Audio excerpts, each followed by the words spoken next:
دوه ډیر مهم خبرونه.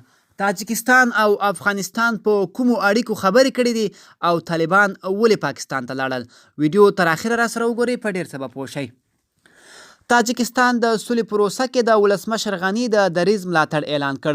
ولسمشر غني د تاجکستان له ولسمشر امام علي رحمان سره ټلیفوني خبرې کړې دي او نوموړي د افغان حکومت په مشرۍ او مالکیت د سولې پروسې ټینګ ملاتړ کړی دی. له ارګ څخه په خپره شوې خبرپاڼه کې ویل شوي چې د تاجکستان ولسمشر امام علي رحمان د سولې په پروسه کې د ولسمشر غني له دریځ څخه د ملاتړ ترڅنګ ډاډ ورکړی چې تاجکستان به په نړیوالو او سیمه ییزو غونډو کې د افغانستان ترڅنګ وي او د افغان حکومت د دریځ ملاتړ کوي. په دغه ټلیفوني مکالمه کې دواړو مشرانو د دوه اړخیزو اړیکو په ځانګړي ډول د سوداګرۍ، ټرانزیټ او سیمه ییزو همکاریو په لا پیاوړتیا او د آمو سیند سواحلو په اوږدو کې د همکاریو پر زیاتېدو بحث کړی دی.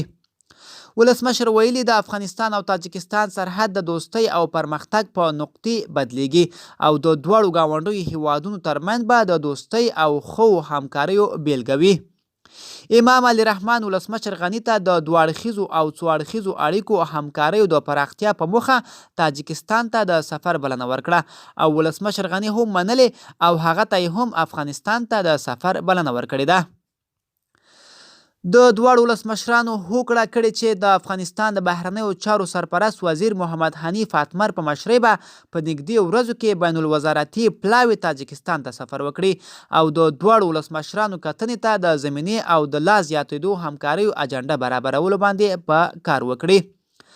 دغه پلاوی به د دواړو هیوادونو ترمنځ د سیاسي، اقتصادي او امنیتي همکاریو په ځانګړي ډول له ترهګرۍ او نشهیي توکو سره د مبارزې پر لارو چارو بحث وکړي. شاه محمود قریشي وایي سبا د طالبانو د پلاوي سره خبرې کوو.